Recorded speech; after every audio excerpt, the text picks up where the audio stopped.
자, 오늘 우리가 할 과목은 이번 차시는 은퇴설계 전문가 그 3권 시작이죠. 1권 파트하고 3권 파트 제가 맡고 있고 3권 파트는 전체적으로 문항수가 15문항.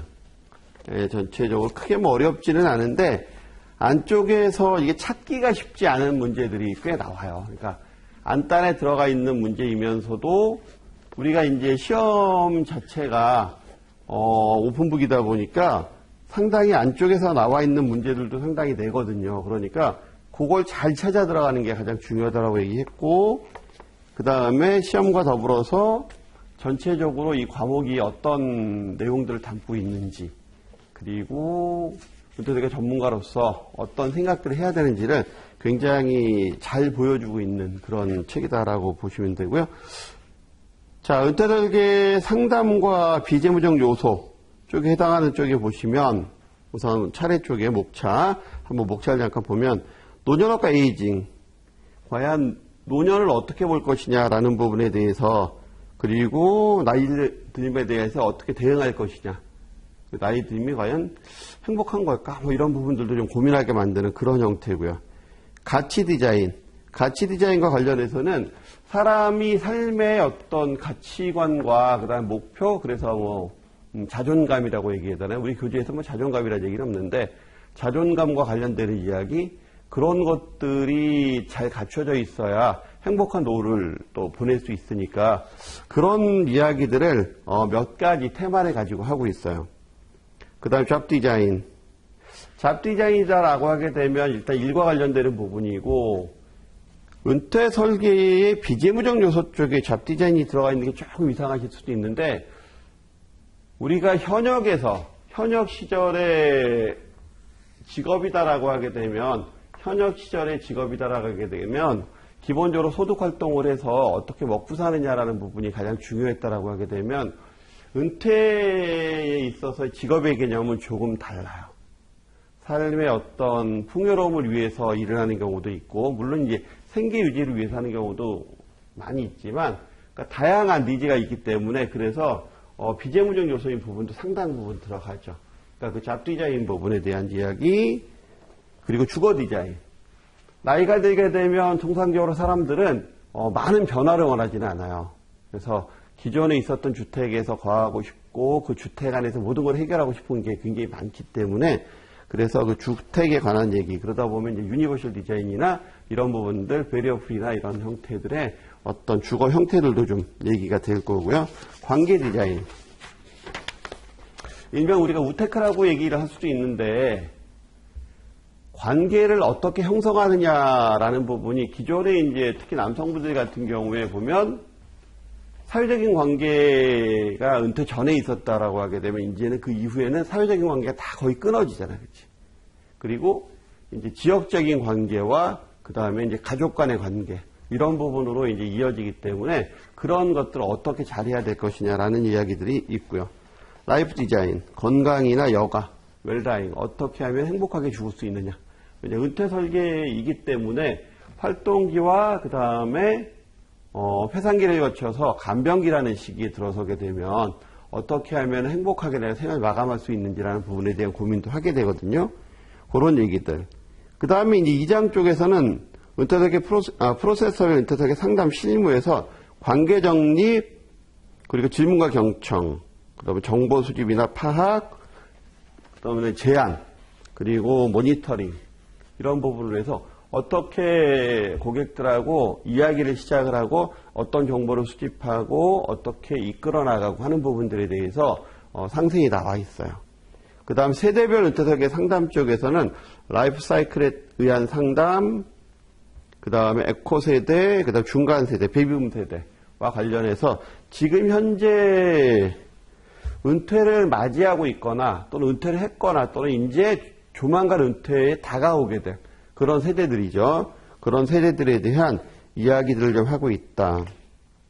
그리고 한 페이지 넘겨서 보시면 고객 유형별 은퇴 설계 상담이라고 해서, 이거는 나이를 따진 게 아니고 어떤 소득이 발생하는 계층이냐에 따라서 근로소득이냐, 자영업자냐, 아니면 돈이 많은 자산가냐, 아니면 CEO냐, 물론 중소기업 CEO에 해당하는 부분, 그런 거에 따라서 은퇴 설계를 어떻게 하는 게 좋다라고 하는 부분으로 상담 사례가 나와 있는 그런 형태예요.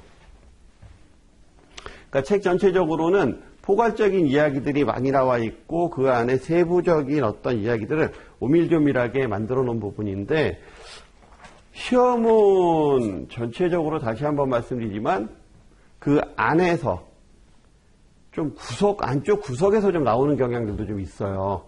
그러니까 큰 흐름으로 나오는 부분들도 있지만 그래서 그런 부분들 때문에 이 교재 안에 이 내용은 어디쯤에 있다라고 하는 부분들을 잘 파악하시는 게 가장 좋다.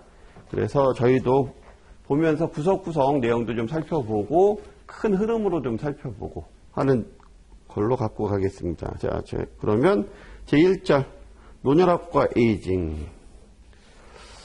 자, 노년학이다라고 하게 되면 우선 기본적으로 노년학.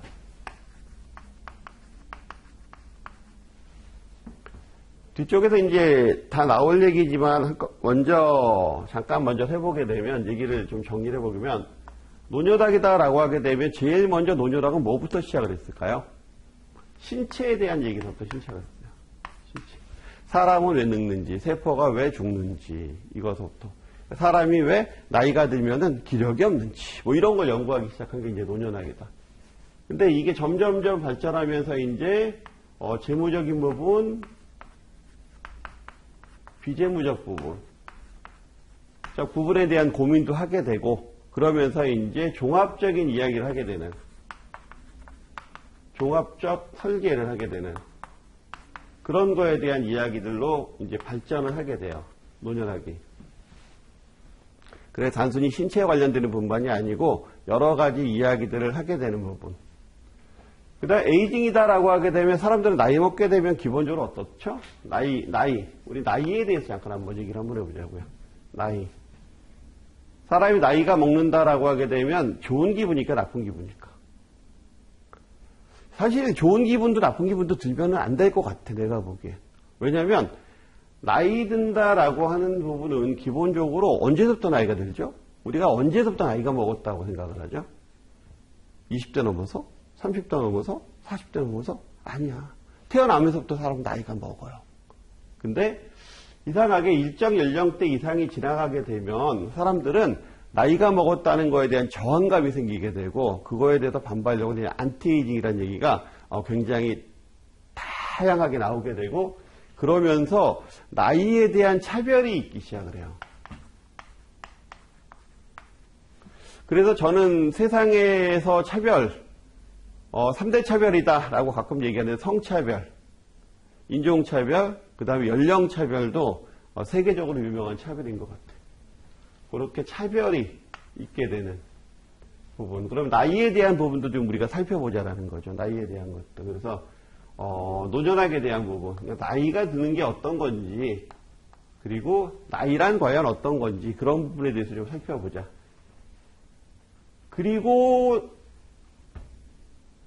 행복이라는 것도 좀 살펴보자라는 거예요. 우리 교재에서 나와 있는 부분 행복이라는 거. 과연 행복이라는 게 소득과 어느 정도의 밀접한 관계가 있느냐.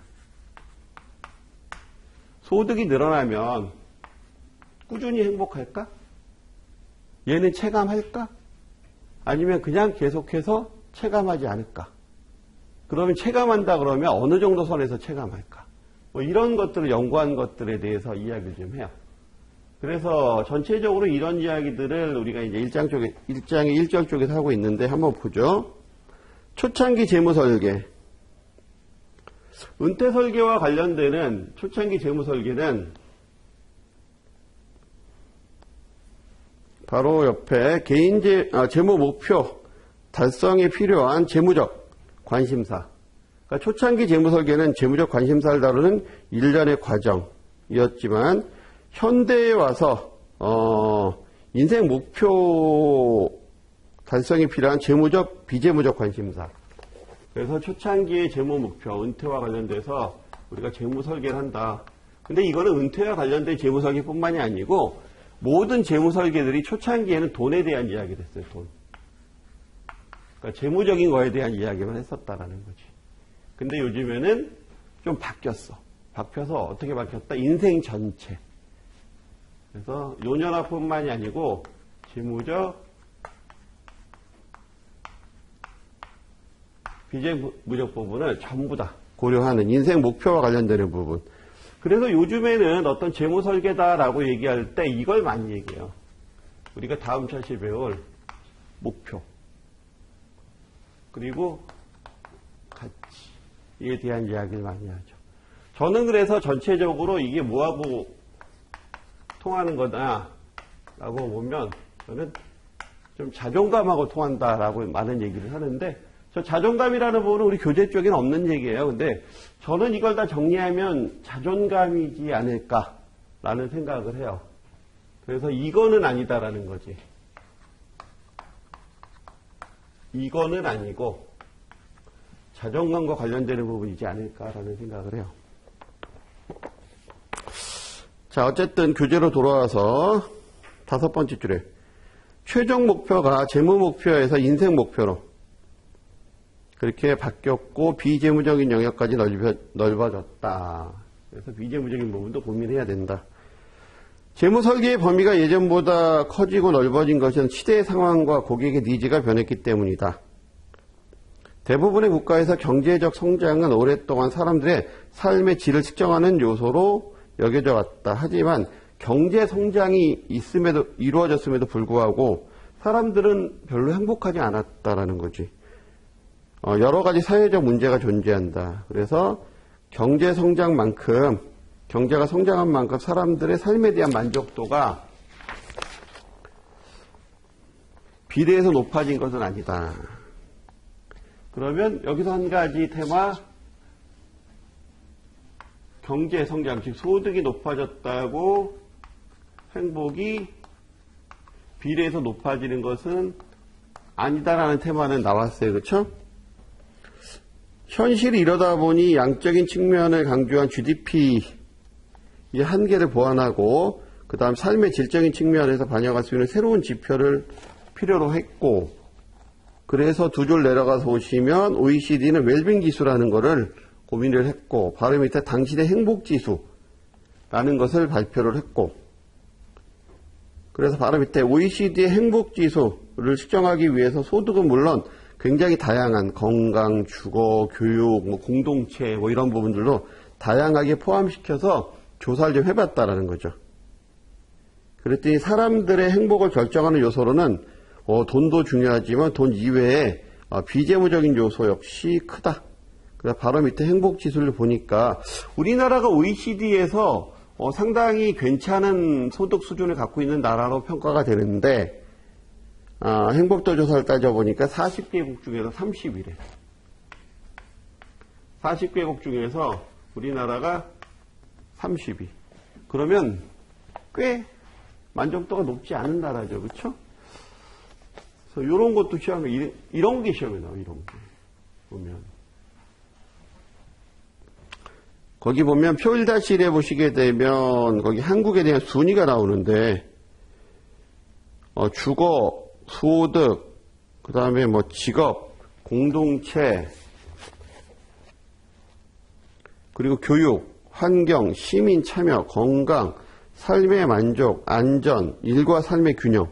야, 일과 삶의 균형은 37위예요. 40위 중에서. 37위. 그러니까 삶이 별로 그렇게 행복하지 않다라는 거지. 건강 36위, 환경은 40위예요. 삶의 만족은 33위. 물론 이제 높은 것도 있어요. 교육이나 이런 부분들, 시민 참여나 이런 것들은 높아 또. 생각보다 높아. 그런 부분들이 있다. 그러니까 여기에 나와 있는 각각의 표에 몇 위 정도인지도 이 시험에서 나올 수 있어요. 다른 시험에서는 이렇게까지는 안 되지만 이 시험에서는 이런 부분이 나올 수가 있어요. 자, 그래서 박스 바로 밑에 보시게 되면 17페이지. 주거와 시민 참여 그리고 교육을 제외하고는 전반적으로 하위권이다. 그러니까 주거, 시민 참여, 교육.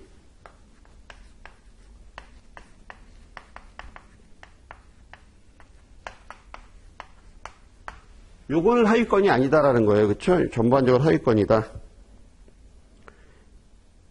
그리고 그 바로 밑에 우리나라는 GDP는 10위를 기록하고 있다. 돈은 10번째로 잘 버는데, 행복한 거는 뒤에서 10번째인 거지. 돈 잘 버는 건 앞에서 10번째인 거고. 행동주의 경제학의 창시자로 잘 알려진 다니엘 카네만이 연구 결과에 따르면 개인의 소득이 연간 몇 불? 7만 5천 달러. 그러니까 7만 5천 달러. 이것도 자주 나와요. 7만 5천 불을 기준으로 갈린다라는 거지. 소득 증가가 행복에 미치는 영향이 미미하다.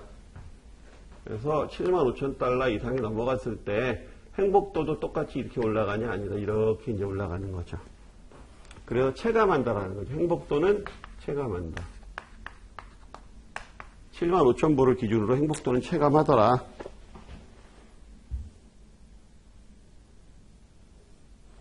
그래서 거기 보시게 되면 7만 5천 불 이상이 되면 소득 증가가 행복감에 미치는 영향은 거의 미미하다고 한다.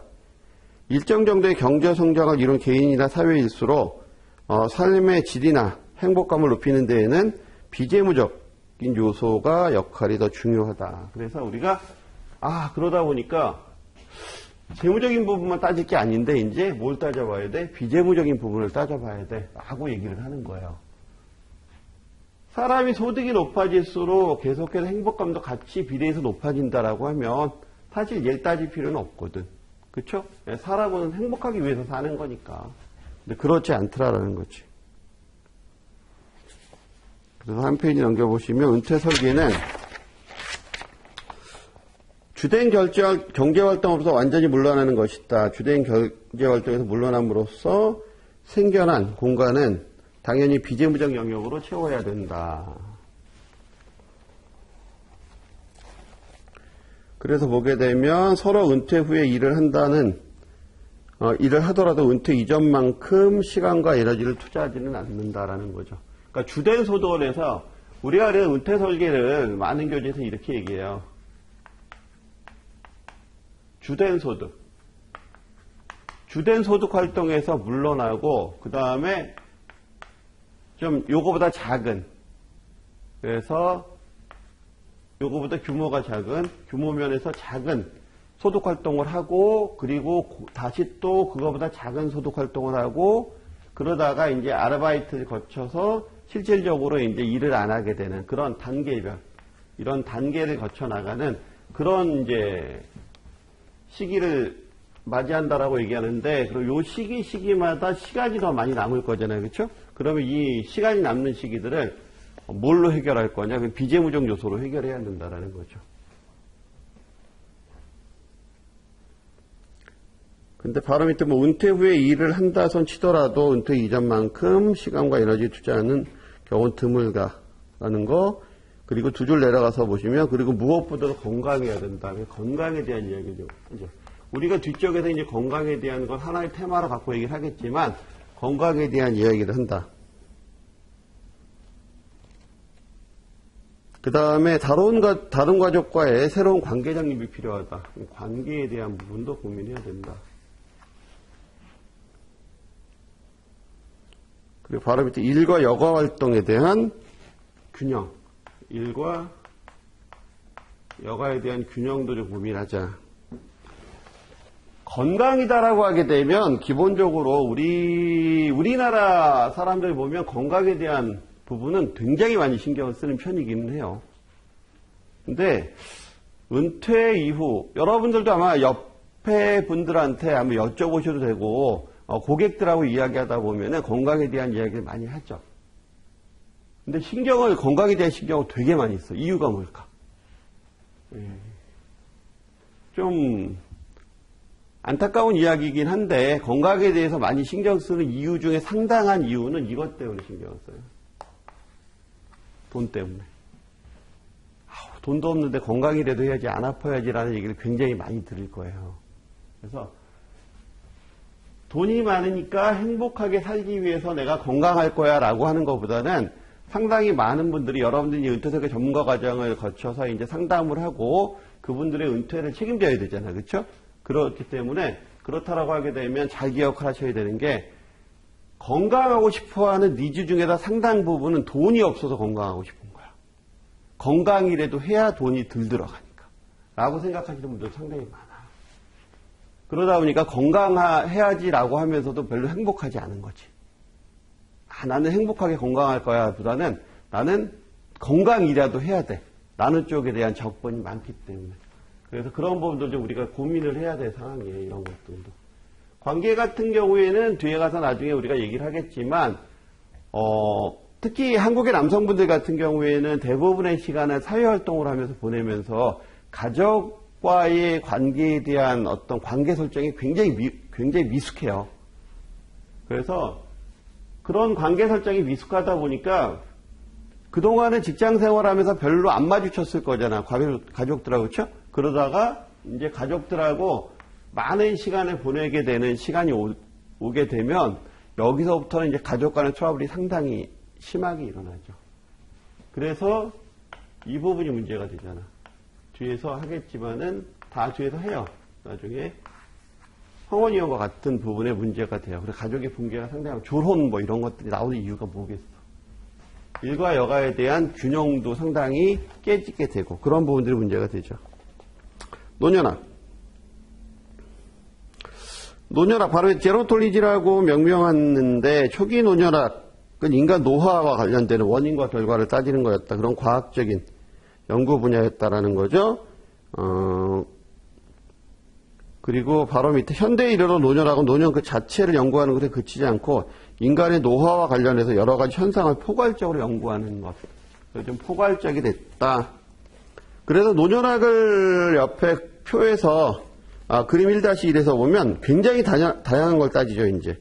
과거에는 왜 늙지? 라는 거였는데 지금 재무적, 비재무적, 다양한 인간관계에서부터 시작을 해서 경제, 정치 이런 부분을 다 고민하는 그런 전체적인 부분으로 이제 노년학을 고민을 한다. 자, 노년학에 대한 관점.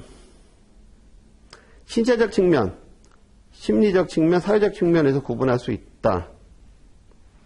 신체적 측면에서 본 노년학을 보게 되면, 자, 최초의 노년학은 신체적 측면에서에 대한 연구가 주로 이루어졌다. 그래서 노년학 하게 되면 첫 번째는 신체적 측면. 왜 늙지라는 부분. 바로 밑에 인간이 나이가 들어감에 따라서 나타나는 생리적 현상과 육체적인 변화.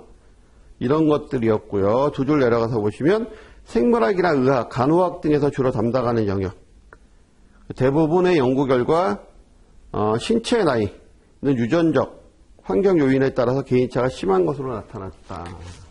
이건 뭘 뜻하는 거냐? 이런 걸 뜻하는 거예요. 우리가 여태까지는 신체적으로 나이가 먹으면 이렇게 된다라고 생각을 했어요. 이렇게. 나이가 먹으면 먹을수록 신체의 기능은 계속 이렇게 떨어져서 모든 사람들이 다 이렇게 간다라고 생각했죠. 모든 사람들이.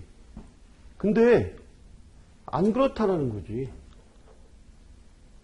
이렇게 가는 사람도 있고 또 굉장히 많은 사람들이 이렇게 가요.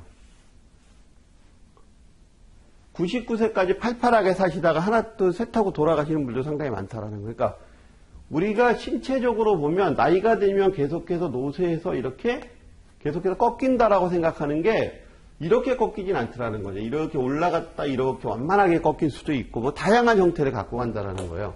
그렇기 때문에 이거에 대한 생각을 좀 버리자라는 거지. 이게 얼마나 중요한 얘기냐면 이게 굉장히 간단한 얘기 같죠. 근데 얼마나 중요한 얘기냐. 나이가 들어서 노인이라는 존재가 그냥 뒷방에서 앉아서 이렇게 능력이 떨어지는 걸 바라보면서 떨어진 능력으로 인해서 아무것도 할 수 없는 존재가 아니라는 걸 얘기하고 있는 거예요. 사람마다 다르기 때문에 그리고 내가 어떤 환경에서 또는 어떻게 하느냐에 따라서 다르기 때문에 그래서 이제는 신체적인 부분에서도 노년학이라는 부분들은 좀 다르게 받아들여진다라는 거지. 왜? 사람마다 그냥 나이가 들면 당연히 늙는 게 아니더라는 거지. 그래서 유엔에서도 이런 얘기를 자주 해요. 세계적으로 노년과 관련되는 이야기. 노인. 이제는 노인들은 나이가 먹어서 아무것도 못하는 필요 없는 존재가 아니다. 나이가 든다 그래서 신체적 기능이 떨어지는 것도 아니다. 그러니까 어떻게 해라? 할 일 찾아서 이제 해라. 라고 하는 얘기들 굉장히 많이 하죠. 100세 시대엔 당연히 그게 필요하고 저출산 시대엔 더 필요한 그런 이야기를 하게 되죠. 그 간단한 이야기가 굉장히 중요한 테마를 던지고 있는 거예요. 심리적인 측면에서 본 노년학. 나이가 들어가면서 나타나는 인지 능력, 정신, 감정, 성격 등의 변화를 주로 연구한다. 재미있는 현상 중에 하나는 사람들은 대개 나이가 들수록 실제 나이보다 더 젊게 느끼고 말하는 경향이 있다는 거죠. 그래서 이는 바로 방어적 기제가 작용하는 거다. 심리적으로 사람들은 나이가 든다. 즉 익어가면 익어갈수록 어떻게 한다? 나는 안 늙었어 라고 얘기한다라는 거지. 이게 왜일까요? 우리 사회가 나이가 들게 되면 나이가 들수록 사람들을 한쪽으로 밀어내는, 그렇죠? 소외시키는 그런 사회적인 분위기가 당연히 시되고 당연히 있기 때문에 그러다 보니까 자연스럽게 뭐라고 하는 거야? 나는 아니야. 나한테 그러지만 난 안 늙었어. 나 봐 건강하잖아. 이렇게 얘기하는 부분들이 상당 부분이 있다는 거죠. 바로 밑에 줄에 보면 건강 상태가 좋아지고 평균 수명이 늘어나면서 스스로 노인이라고 생각하는 나이가 점점 늘어나고 있다. 그래서 이것도 자주 나오더라고요. 보건복지부 조사에 따르면 70세가 되어야 노인이 된다는 비율이 94년도 조사에 비해서는 좀 늘어났다라는 거죠. 그렇죠? 그래서 2020년은 74%로 늘어났다. 이것도 좀 체크해 두셔야 될 거고. 그 다음에 사회적인 측면.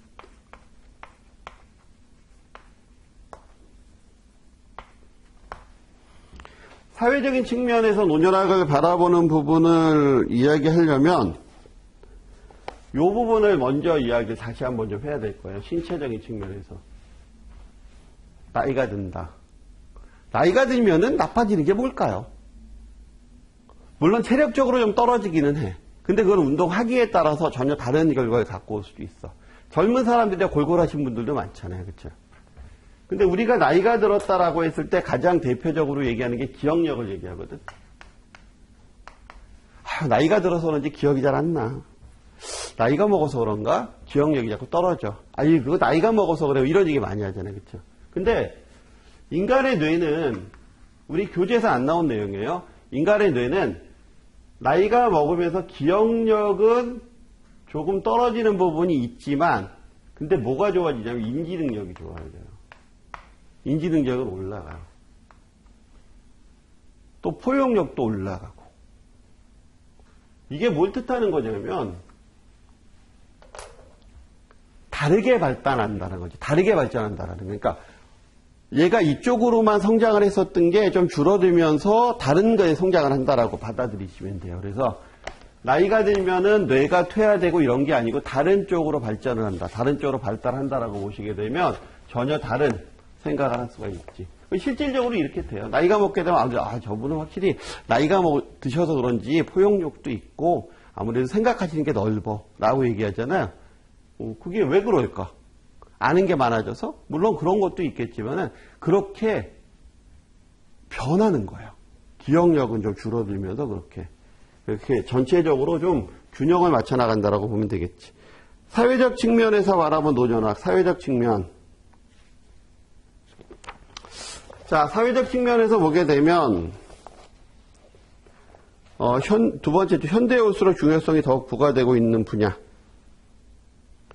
그래서 좁게는 부부관계에서 출발해서 가족 및 지역사회 내에서의 역할과 관계를 다루는 데서 출발한다. 인구 구조와 관련된 문제, 연금, 소득과 관련된 문제, 그리고 주거와 관련된 문제, 미래 세대와 관련된 갈등과 조화 등을 인구 고령화와 관련된 전반적인 문제들이 있다라는 거죠.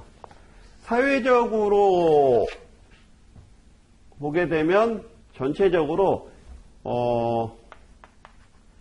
경제활동 가능 인구가 15에서 64세까지인데 노년 인구가 65세 이상이고 유년 인구가 0에서 14세 정도까지라고 하게 되면 저출산이 되면서 이들은 줄어들고 고령화가 되면서 이들도 줄어들고 늘어나는 건 이들이 늘어나는 거잖아요. 그렇죠?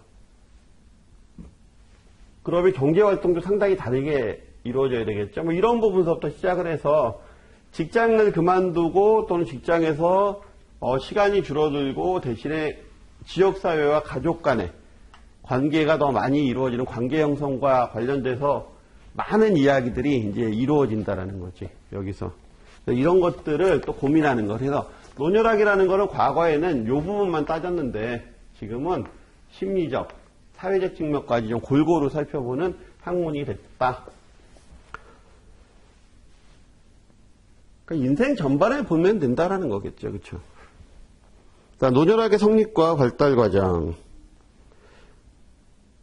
자, 맨 첫 번째로 신체적 측면에서 출발했고 1945년도 노년학과 관련된 이야기들을 했고 바로 밑에 미국 노년학회 나오죠. 45년도 그리고 미국의 노년학회 동그라미 쳐놓으시고 그다음 그 옆에 보시면 그 옆에 페이지 창설 그 밑에 국제노년학회 뭐 이렇게 해서 읽어보시면 될 것 같고요.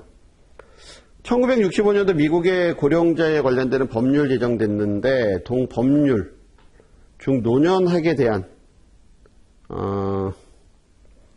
취지가 기술돼서 이를 통해서 보조금 제도가 삽입되고 그러니까 어떤 학문적 연구가 있게 되면 그 다음에 정책이 따르니까 삽입되면서 발전의 기반을 맞이했다.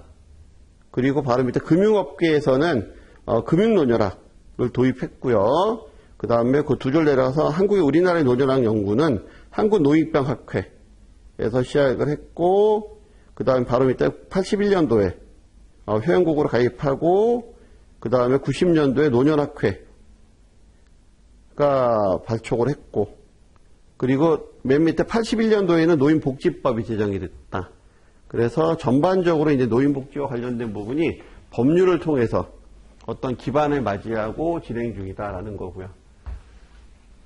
그래서 우리나라 같은 경우에는 노인복지와 관련되는 게 상당히 많은 법률이 있기는 한데 그게 또 뭐가 받침이 돼야 되냐면 재정이 받침이 돼야 되는 거거든요. 재정적으로 받침이 돼야 되는데 그 재정적으로 받침이 안 되고 하게 되면 법으로만 남아있는 그런 부분들이 좀 안타까운 부분들이 많이 있죠. 그래도 과거하고는 굉장히 많이 다르게 많이 좋아진 부분은 맞고. 자, 그러면 이제 세 번째 내용을 한번 살펴보죠. 에이징.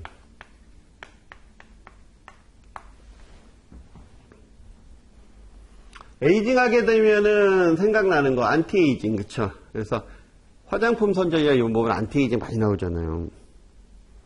두 번째, 안티에이징 혹은 항노화는 피부나 신체가 늙어가는 것을 예방하거나 치료한다는 것을 의미한다. 그래서 우리 사회에서 에이징은 예방하거나 치료를 해야 되는 최대한 갖고 싶지 않은 부정적인 현상이다. 그러니까 에이징 하게 되면 첫 번째 나오는 생각이 부정적이다. 그래서 이거를 피하고 싶어 한다.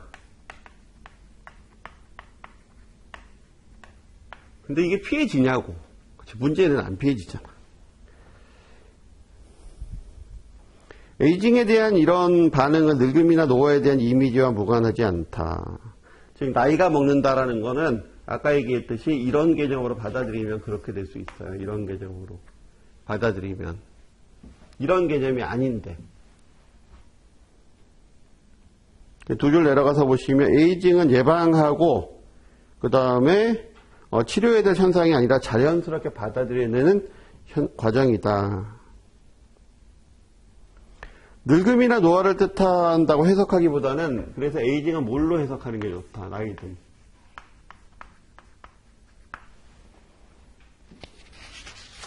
그래서 에이징, 늙는다, 노화됐다. 그러니까 개념이 늙음, 노화 이런 개념이면 뭔가 좀 우리의 어감으로는 그렇죠? 예, 안 좋은 부정적인 단어잖아요, 그렇죠?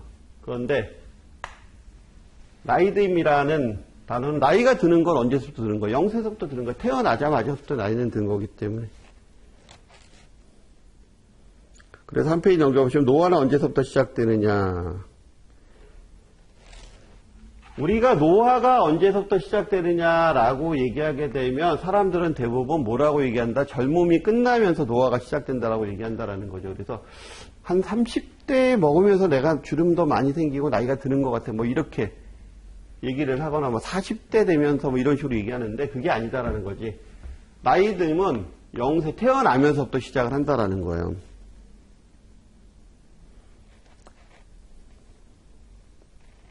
그래서 바로 밑에 우카르 옆에 보시면 젊음과 노화는 섞일 수 없는 그런 단절의 의미가 있는데 그렇게 생각하면 나이 듦은 언제서부터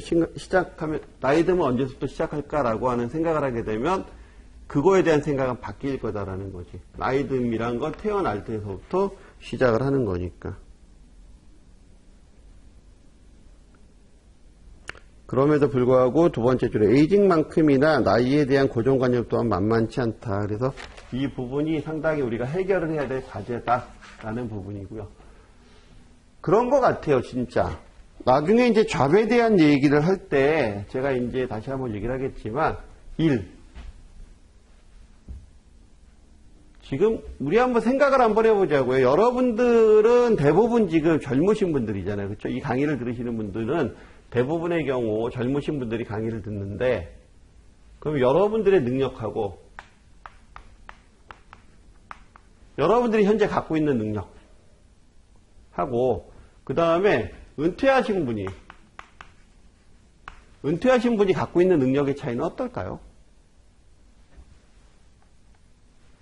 여러분들이 갖고 있는 능력이 더 뛰어날까? 아닐걸? 신체적으로 좀 건강하다라는 거, 그 다음에 IT가 좀 더 앞선다라는 거 말고는 상당히 많은 능력은 은퇴하신 분들이 훨씬 더 많을 거예요. 훨씬 더 높을 거라고. 인생사상 경험도 많고, 그러니까 사람을 다룰 수도 있고, 그러다 보니까 거래처의 관계, 이런 형성하고 하는 부분들도 아마 사회초년생이나 이러신 분들보다 은퇴하신 분들이 훨씬 더 좋을 거야. 근데 그럼에도 불구하고 우리는 나이가 들었다는, 즉 늙었다는, 그렇죠? 늙었다는 이유로 이분들은 안 써주잖아. 그죠? 이런 부분들. 이런 것들이 이제 나이가 들었다라고 했을 때 어떤 부정적인 생각이 훨씬 더 강해져서 그럴 수 있다라는 거죠. 그러니까 65세 정년 뭐 이런 부분들이 사실은 우리가 산업혁명 시대의 유물이거든요. 그때 이후의 기준을 여태까지 그냥 수백 년에 갖고 오는 거니까 사실은 좀 안 맞지, 현대사회에는. 그러다 보니까 노인에 대한 정의를 다시 해보자라는 거예요. 노인의 정의. 전체 인구의 노인의 인구 비중을 따질 때 우리가 어떻게 따지느냐? 7%, 14%, 20%를 따져요. 그러니까 7%를 우리가 고령화 사회, 이것도 시험에 자주 나와요. 그 다음에 이거 고령 사회. 그 다음에 여기 초고령 사회. 전체 인구에서 65세 이상 인구가 차지하는 비중이 7%, 14%, 20% 이상이 될 때 우리가 고령화, 고령, 초고령 사회. 요거 뒤집어서 물어보는 거 많더라고요. 요렇게 되고, 그 다음에 그 밑에 보면 고용촉진법이나 이런 각종 법률에서 또 노인의 정의가 또는 보호받아야 될 노인에 대한 어떤 나이의 차이가 굉장히 커. 어떤 건 65세, 어떤 건 55세, 어떤 건 60세. 뭐 이런 식으로 굉장히 그 다양한 법률에서도 다양하게 다뤄지고 있다라는 거예요. 어떤 건 뭐 중고령자가 50세부터 보는 것도 있고. 요 박스도 기억하세요. 아, 이 박스가 여기 있구나라고. 이렇게 노인에 대한 정의는 통계상으로 보는 거, 그다음 법률상으로 보는 게 상당히 다양하게 정의되고 있다. 그러면은 우리가 나이에 대한 이야기를 한번 해보자라는 거죠. 이제 나이, 노인에 대한 이야기를 했고, 이제 나이에 대한 이야기를 한번 좀 해보자. 나이를 어떻게 정의할 것이냐? 나이요? 그냥 제가 지금 먹은 나이잖아요. 주민등록상 나이. 그 개념으로 나이가 그 개념으로만 접근하지는 않는다라는 거예요. 나이에 대한 개념을 살펴보게 되면 첫 번째 연대기적 나이.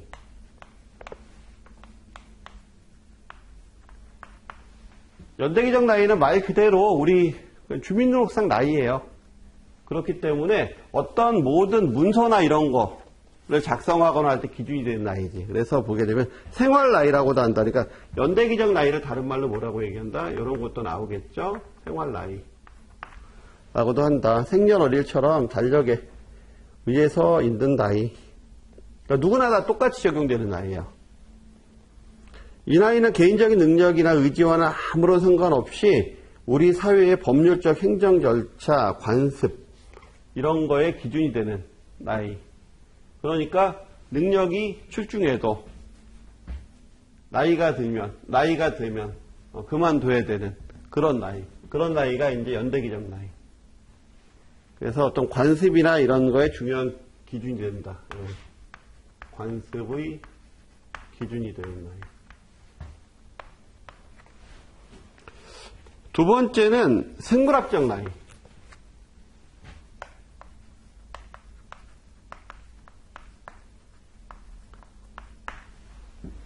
그래서 우리가 이제 생체 나이 또는 신체 나이, 생체 나이라고도 얘기하는데 요거에 요즘에 이런 얘기 많이 하죠. 어느 때서부터인가 건강검진 받고 나면 꼭 이렇게 얘기해요. 나는 지금 현재 20대 정도 수준이래. 이런 얘기들 많이 하죠. 그렇죠? 예, 그런 생체 나이. 생물학적, 생리적, 성숙의 수준, 신체의 건강 수준 나타내는 나이. 그래서 바로 밑에 보시게 되면 이게 중요한 거예요. 생활 나이가 똑같다라고 하더라도 생물학적 나이에 있어도 큰 차이가 있다라는 거지. 많은 사람들이 이렇게 늙어가는 게 아니고 많은 사람들이 이런 형태로 늙어가거나 이런 형태로 늙어간다라는 거죠. 그래서 이제는 다르게 생각해야 된다는 거예요. 나이 든 사람도. 그다음 심리적 나이.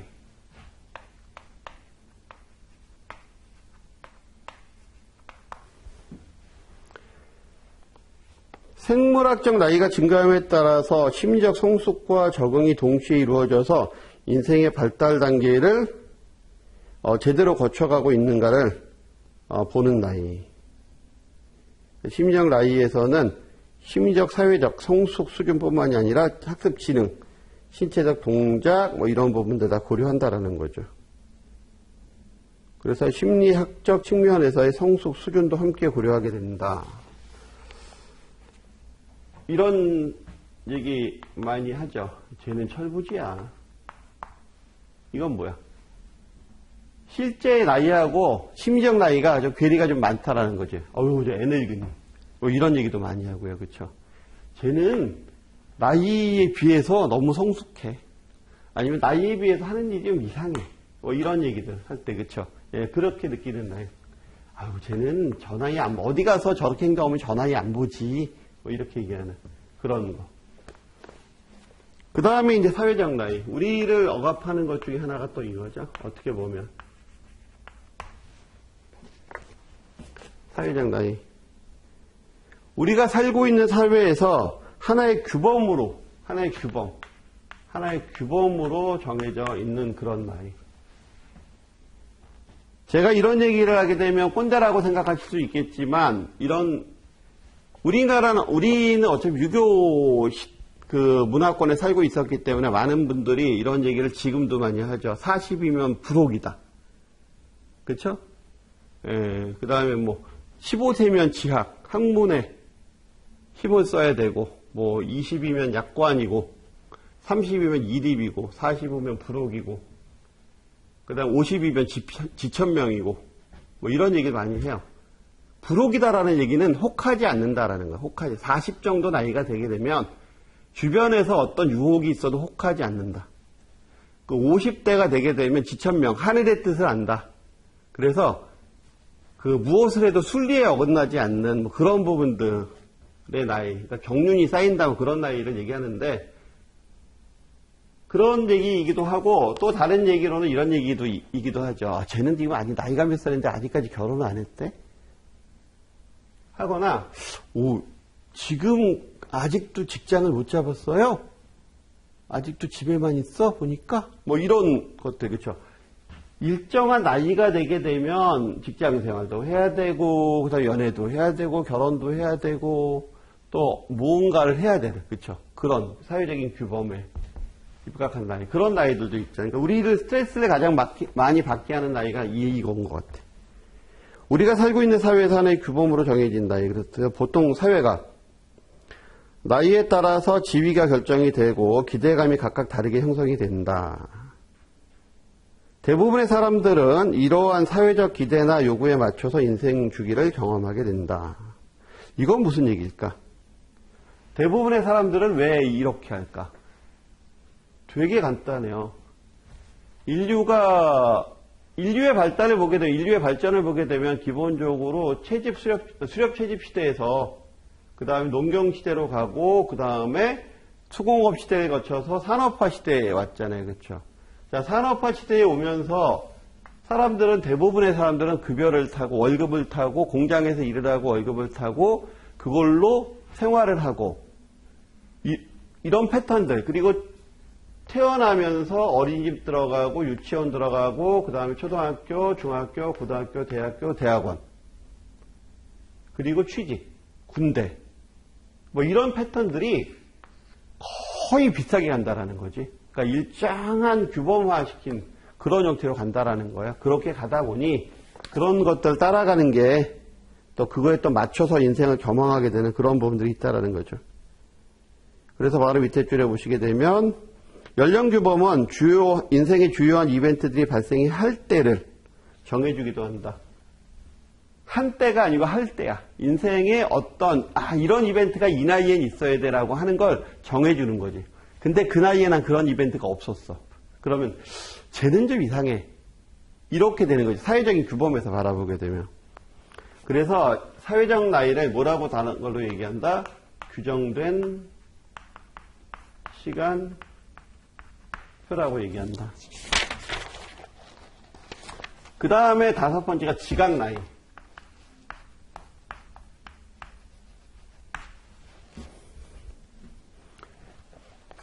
한마디로 뭐라고 얘기하면은 되냐면, 교재에서 안 나와 있는 건데, 내 나이가 어때서? 내 나이가 어때서? 난 아직도 뭐 이런 거. 그래서 내가 느끼는 나이죠. 그쵸? 그래서 자신의 나이에 대해서 주관적, 심리적으로 인지하는 나이. 그래서 여기서는 주관적, 여기다 심리적으로 느끼는 나이. 아니, 그 나이, 그 연세에 무슨 결혼을 하시려고 생각을 하세요, 그러면. 요즘에 그런 거 많죠. 요즘에 어떤 광고 보니까 그런 게 있던데, 아버지 흰머리 좀 신경 쓰셔야 되겠어요, 뭐 그러면서 이렇게, 아니면 피부 좀 신경 쓰셔야 돼요, 뭐 이렇게 얘기를 하니까, 내가 그것만 신경 쓰는 줄 아냐, 뭐 이러면서, 이렇게, 뭐 제2의 인생, 제3의 인생을 새로 꿈꾸는 그러신 광고를 보게 되는데, 그런 나이가 해당이 되겠죠, 그렇죠? 지각 나이, 내 나이가 어때서라는 부분으로 얘기가 되면서 많이, 그리고 고령화 저출산, 그 고령사회가 되면서 내 나이가 어때서 지각 나이와 관련되는 부분으로 해서 많이 이야기되는 게 이제 이런 거죠. 나이 많이 들어서 사실은 재혼 부분도 여기에 해당이 되실 수 있어요. 그래서 나이가 꽤 드신 분들이 서로 간에 새로운 인생의 동반자를 만나서 이제 상처를 하고 새로운 동반자를 만나서 그 다음에 이제 제2의 인생을 같이 한번 해보자 라고 하실 수 있는 게 이 테마거든. 내 나이가 어때서? 생물학적 나이 나 괜찮아. 심리적으로도 나 괜찮아. 이거 그냥 나이일 뿐이야. 그냥 숫자일 뿐이야. 그러니까 나는 내 나이가 어때서 그걸 왜 못해? 라고 하는 부분인데 여기서 이제 부딪히는 게 바로 이거죠. 여기서 부딪히는 게 저거와 또 부딪히게 되지. 아유, 아버지 뭐 지금 연세가 이렇게 되셨는데 무슨 그냥 재혼이세요. 뭐 이런 얘기를 하거나, 그렇죠? 예. 근데 그렇게 얘기하는 것 중에 상당 부분은 또 이거와 또 관련이 있지. 예. 우리가 그쵸, 돈. 상속과도 관련이 있어요. 그죠? 그래서 재혼을 하게 되면 아무래도 이 상태에서 돌아가시고 만약에 사신다 그러면 이분 재산이 1대1 이렇게 나눠지겠지만 만약에 재혼을 하신다라고 하게 되면 1.5 대 1대1로 이제 재산 비율이 바뀌거든요. 그러니까 새로운 관계가 형성이 돼서 재산이 줄어드는 것도 나이 드신 부모님을 둔 자녀들이 실질적으로, 심정적으로는 아니겠지만 실질적으로는 사실 고민을 많이 한 문제 중에 하나니까. 어쨌든 뭐 이런 부분까지는 교재에서 안 다루고 있지만 실질적으로 이런 부분이 다뤄져야 되는 부분이기 때문에. 자, 그래서 바로 밑에 보시면 정년퇴직이나 연금 수령 등 제도나 법령 등의 적용을 받을 때는 연대 이적 내기가 필요하다. 그렇죠? 여기서는 이제 법령과 관련되는 거예요. 가장 우리 생활에 가장 밀접하게 관련되는 나이죠. 국민연금도 그렇고. 하지만 실제 삶을 살아나갈 때 느끼는 행복감은 신체적으로 정신적으로 얼마나 더 건강하냐에 좌우된다. 그래서 실제 행복하냐를 따질 때 이런 거. 그래서 내가 이걸 어떻게 느끼느냐에 따라서 달라질 거라는 거죠. 저도 은퇴는 아니고 저는 이제 퇴직이죠. 꽤 오래전에 퇴직을 하고, 그러니까 주된 직장에서 일찍 물러났어요. 저는 일찌감치 그만두고. 왜냐하면 그냥 돈 벌고 사는 것도 중요하지만 행복하게 살고 싶어서. 제가 이제 뒤에 잡에 대해서도 얘기할 때 얘기를 하겠지만 좀 일찍 퇴직을 하고, 저는 강의가 되게 좋아하는 사람이거든요. 공부하는 거, 강의하는 거 되게 좋아하는 사람이라서 그냥 취미 활동이라고 생각해도 될 정도. 사실 그렇다고 해서 취미로 제가 강의하는 건 아니에요. 전 프로페셔널한 사람이에요. 그렇긴 하지만 제 심정적으로는 즐긴다라는 생각을 하고, 그러니까 일은 좋아하는 일을 행복하게 할 수 있는 게 가장 좋은 거잖아요. 그렇죠? 즐기면서 돈 버는 게 가장 좋은 거니까 저는 그걸 하고 있는 사람이라서 인생의 만족도는 되게 높아요. 돈은 많이 안 돼. 근데 되게 높아, 인생의 만족도는. 그런 것 같아요. 신체적, 정신적으로 얼마나 건강하냐가, 그러니까 저도 정신적으로 되게 건강한 거지.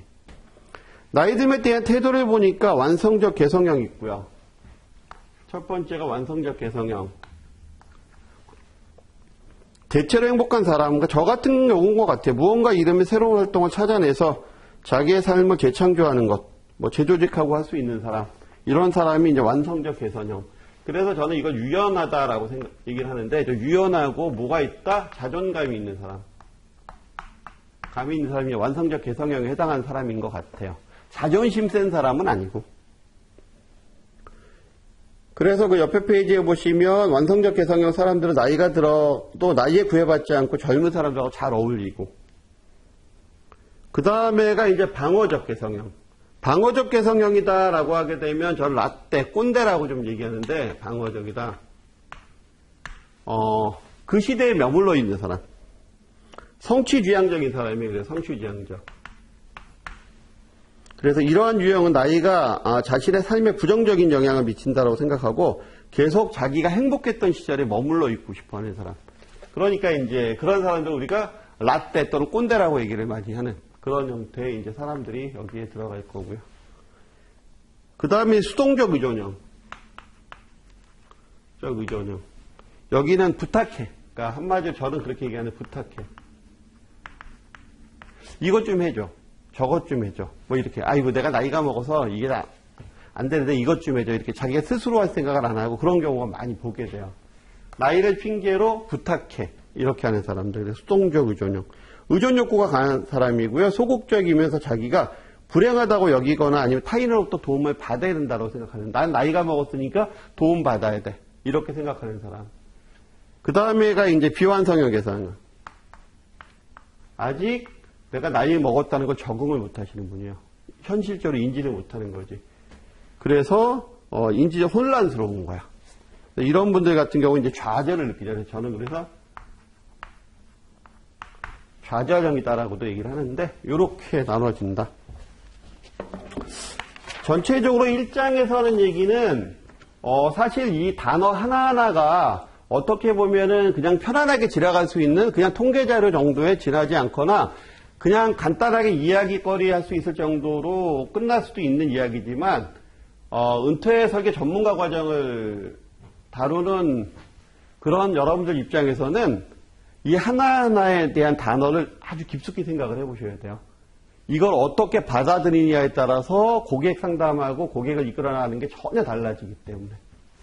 자, 요번 차시는 여기까지 하고요. 다음 차시는 제2절 가치 디자인에 대한 이야기를 하도록 하겠습니다. 수고하셨습니다.